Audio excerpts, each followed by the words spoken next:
ಈ ವರ್ಷದ ಉಜ್ಜಿನಿ ಚೌಡೇಶ್ವರಿ ದೇವಿ ಜಾತ್ರಾ ಮಹೋತ್ಸವದ ಕಂಬಸ್ಥಾಪನೆ ಹೆಂಗ್ ನಡೀತು ಗೊತ್ತಾ?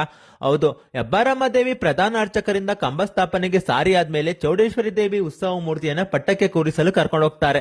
ನಂತರ ಹೆಬ್ಬಾರೆ ಗುಡ್ಡರು ಹಾಗೂ ಹೆಬ್ಬಾರೆಗಳ ಸಮೇತ ಹೆಬ್ಬಾರಮ್ಮನ ದೇವಸ್ಥಾನಕ್ಕೆ ಕರ್ಕೊಂಡು ಬಂದಾದ್ಮೇಲೆ ಹೆಬ್ಬಾರಮ್ಮನ ಬೆಳ್ಳಿ ಕರಗ ತರಲು ಹೋಗ್ತಾರೆ. ಕರಗಕ್ಕೆ ಅಲಂಕಾರ ಮಾಡಿ ಆದ್ಮೇಲೆ ಕರಗವನ್ನು ಎತ್ತುವ ಮೊದಲು ಚೌಡೇಶ್ವರಿ ತಾಯಿ ಸನ್ನಿಧಿಗೆ ಹೆಬ್ಬಾರೆ ಗುಡ್ಡರು ಹೋಗಿ ಜನಿವಾರ ಧಾರಣೆ ಮಾಡಿಕೊಂಡು ಬ್ರಾಹ್ಮಣ ದೀಕ್ಷೆ ಪಡಿತಾರೆ. ನಂತರ ಹೆಬ್ಬಾರಮ್ಮನ ಕರಗವನ್ನು ಎತ್ಕೊಂಡು ಬರುವಾಗ ವರ್ಷಕ್ಕೆ ಒಮ್ಮೆ ಮೆರೆಯುವ ತಾಯಿಯ ವೈಭೋಗವನ್ನ ನೋಡೋದೇ ಒಂದು ಚಂದ ಕಣ್ರಿ. ಕರಗ ಎಲ್ಲ ತಂದಾದ್ಮೇಲೆ ಹೆಬ್ಬಾರಮ್ಮ ಹಾಗೂ ಚೌಡೇಶ್ವರಿ ದೇವಿ ಉತ್ಸವ ಮೂರ್ತಿಯನ್ನ ಕರ್ಕೊಂಡು ಕಂಬ ಪ್ರತಿಷ್ಠಾಪನೆಗೆ ಹೊರಡ್ತಾರೆ. ಒಂದರಳಿ ಮರವನ್ನು ಸುತ್ತಿ ಚೌಡೇಶ್ವರಿ ತಾಯಿ ಸನ್ನಿಧಿಯಿಂದ ಹಬ್ಬದ ಆಧಾರ ಸ್ತಂಭವಾದ ಕಂಬವನ್ನು ತಂದು ಪ್ರತಿಷ್ಠಾಪನೆ ಮಾಡ್ತಾರೆ. ಚೌಡೇಶ್ವರಿ ದೇವಿ ಜಾತ್ರಾ ಮಹೋತ್ಸವದ ಕಂಬ ಪ್ರತಿಷ್ಠಾಪನೆಯ ಫುಲ್ ವಿಡಿಯೋನ ನನ್ನ ಯೂಟ್ಯೂಬ್ ಚಾನಲ್ ಅಪ್ಲೋಡ್ ಮಾಡಿದ್ದೀನಿ. ನನ್ನ ಬಯೋದಲ್ಲಿ ನನ್ನ ಯೂಟ್ಯೂಬ್ ಚಾನಲ್ ಲಿಂಕ್ ಇದೆ, ದಯವಿಟ್ಟು ಹೋಗಿ ನೋಡಿ. ಹಾಗೆ ಈ ವಿಡಿಯೋ ನಿಮ್ಗೆ ಇಷ್ಟ ಆಗಿದ್ರೆ ಲೈಕ್ ಮಾಡಿ, ಶೇರ್ ಮಾಡಿ, ಫಾಲೋ ಮಾಡಿ. ಹೆಚ್ಚಿನ ವಿಡಿಯೋಗಳಿಗಾಗಿ ನನ್ನ ಪೇಜ್ನ ಫಾಲೋ ಮಾಡ್ಕೊಳ್ಳಿ. ಹಾಗೆ ನನ್ನ ಯೂಟ್ಯೂಬ್ ಚಾನಲ್ನ ಸಬ್ಸ್ಕ್ರೈಬ್ ಮಾಡಿ. ಸಿಗುವ ಮತ್ತೆ ಧನ್ಯವಾದಗಳು.